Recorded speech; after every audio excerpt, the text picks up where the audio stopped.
எந்த இந்தியராலையும் என்றும் மறக்க முடியாத கொடூரம் அது. ஜாலியன் வாலாபாகில் இந்தியர்களை கொன்று குவித்து எக்காரணமாக கொக்கரித்த பிரிட்டிஷரின் சிரிப்பு. அதன் ஆறாத வடு ஒவ்வொரு தேச பக்தனுக்கும் அடி நெஞ்சை அறுத்து கொண்டிருக்கிறது. அதற்கு 106 ஆண்டுகளுக்கு பிறகு இன்று மயிலிறகால் மருந்து தடவ முயல்கிறது இங்கிலாந்து. அது பற்றிய ஒரு சிறப்பு செய்தி தொகுப்பை தற்போது காணலாம். ஜாலியன் வாலாபாக் படுகொலை வரலாற்று பாடம்தானே என உறங்கியவர்களையும் உலுக்கி எழுப்பி தேசபக்தியை வெறித்தனமாக ஊட்டிய இரத்த சரித்திரம். நடந்தது என்ன என ஆவேசமாக வரலாற்று ஆசிரியர் விளக்கிய போது வகுப்பறையில் நிச்சயம் ஒரு நிசப்தம் குடிகொண்டிருக்கும். மதிய உணவு இடைவெளியில் கூட அவன் மட்டும் என் கையில கிடைச்சா என ஜெனரல் டயர் மீதான கோபத்தில் பள்ளி மாணவர்கள் கூட பல்லை விருகினர். 1919 ஆண்டு மார்ச் மாதம் இறுதியில் எந்த விசாரணையும் இன்றி பொலிட்டிக்கல் போராளிகளை கைது செய்யலாம் என்ற எதேச்சதிகாரத்தை ரவ்லத் என்ற கருப்பு சட்டத்தின் மூலம் இந்தியர்கள் மீது திணித்தது பிரிட்டிஷ்.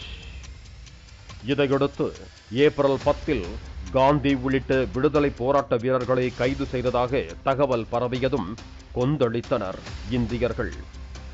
அகமதாபாத், பஞ்சாபில் கடையடைப்பு, போராட்டம். ஆனால் அதை கடை உடைப்பு, கொள்ளை, கலவரம் என முத்திரை குத்தியது பிரிட்டிஷ் ராஜ்ஜியம். அயல் நாட்டவர் சிலரை கொன்றதாகவும் கிறிஸ்தவ மிஷனரியை சேர்ந்தவரை தாக்கியதாகவும் கூறியது. சட்டம் ஒழுங்கை கட்டுக்குள் கொண்டு வரும் பொறுப்பை ஜெனரல் டயரிடம் ஒப்படைத்தார் பஞ்சாப் லெப்டினன்ட் கவர்னர் மைக்கேல் ஓ'டுவயர். வந்ததும் அதிரடி காட்டிய ஜெனரல் டயர் யாரும் கூட்டமாக கூடக்கூடாது என உத்தரவிட்டார். அமைதி போராட்டத்திற்கு அழைப்பு விடுத்தார் மகாத்மா காந்தி. ஏப்ரல் 13 ஜாலியன் வாலாபாக் என்ற தோட்டத்தில் ஆயுதமும் இன்றி, ஆர்ப்பாட்டத்துக்கான எண்ணமும் இன்றி அமைதியாக கூடினர் 10,000 பேர். இதை அறிந்த ஜெனரல் டயர் தன் உத்தரவை மீறியதாக கொந்தளித்தான். அன்று வைசாகி பண்டிகை வேறு. குழந்தைகளையும் அழைத்து வந்திருந்தனர் இந்தியர்கள். படபடவென பூத் சப்தம் அவர்களை நெருங்கியது. ஜெனரல் டயரின் படை துருப்பு வந்ததும் அந்த ஜாலியன் வாலாபாக் என்ற தோட்டத்துக்கு இருந்த ஒரே ஒரு வாயிலையும் அடைத்து நின்றது அந்த படை.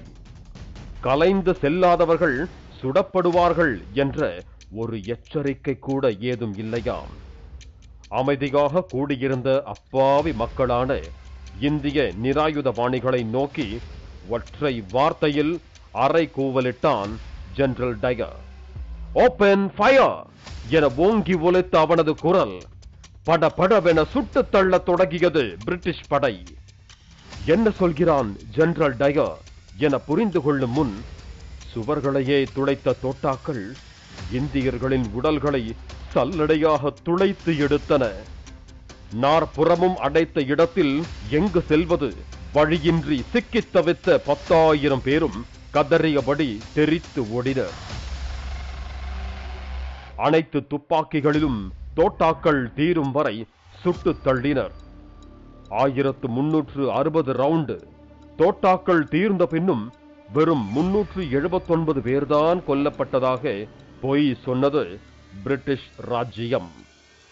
ஒருவர் மேல் ஒருவராக அங்கிருந்த கிணற்றில் குதித்து உயிர் தப்ப முயன்றதில் மட்டும் 120 பேர் இறந்தனர். 1500க்கும் மேற்பட்டோர் உயிரிழந்திருக்க கூடும் என கணிக்கப்பட்டது. அதோடு 1200 பேருக்கும் அதிகமானோர் குண்டடிப்பட்டு படுகாயமடைந்தனர்.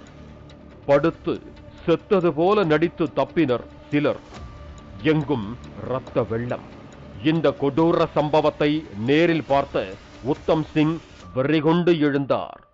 இந்தியர்களை கொன்றவர்களை வேட்டையாடியே தீர வேண்டும் என்ற வேட்கையால் சபதம் ஏற்றார், போராடினார். ஆனால் வெற்றி பெறவில்லை. இந்த சம்பவத்திற்கு பிறகு வெல்டன் என ஜெனரல் டயரை பாராட்டினான் லெப்டினன்ட் கவர்னர் டுவயர். இந்தியர்கள் மட்டுமல்ல, உலக நாடுகளின் எதிர்ப்பு கிளம்பியதால் படையை விட்டு நீக்குவதாக கூறி ஜெனரல் டயரை பாதுகாப்பாக பிரிட்டனுக்கு அனுப்பி வைத்தான் ட்வயர். அங்கு பிரிட்டன் நாடாளுமன்றத்தில் கீழவையில் ஜெனரல் டயருக்கு எதிர்ப்பும், மேலவையில் டயருக்கு ஆதரவும் பெருகின. மேலவையில் டயரின் வீரத்தை பாராட்டுவதாக கூறி ஒரு போர் வாளும் பர்ஸும் கிட்டத்தட்ட அப்போதைய மதிப்பில் 80,000 ரூபாய் வெகுமதியும் திரட்டி கொடுத்து கௌரவித்தனர். அந்த பணத்தை கொண்டு பிரிஸ்டலில் எஸ்டேட் வாங்கி வீடு கட்டி செட்டில் ஆனான் டயர். அவனை கொல்வதற்காக உத்தம் சிங் வெறிகொண்டு அவனை தேடிய போது அதற்கான வேலையில்லாமல் போனது. ஏனெனில் சில ஆண்டுகளிலேயே ஜெனரல் டயருக்கு அடுத்தடுத்து பலமுறை பக்கவாதம் தாக்கியது. மூளையில் நரம்புகள் இரத்த ஓட்டத்தை நிறுத்தி கசிவை ஏற்படுத்தியது. கை கால் விளங்கவில்லை, வாய்ப்பேச்சும் குளறி போனது. முடங்கி போன ஜெனரல் டயருக்கு உறுதுணையாக இருந்த ஒரு மகனும் சரிவர கவனிக்காமல் விட தனிமை துரத்தியது. அமிர்தசரஸ் ஜாலியன் வாலாபாகில் நான் செய்தது சரியே என ஒரு தரப்பு சொல்கிறது. இல்லை, அது மிக மிக தவறு, கொடுமை என மறுதரப்பு சொல்கிறது. நான் செய்தது சரியா தவறா என என்னை படைத்தவனிடமே சென்று கேட்கப் போகிறேன் என கூறியிருக்கிறான்.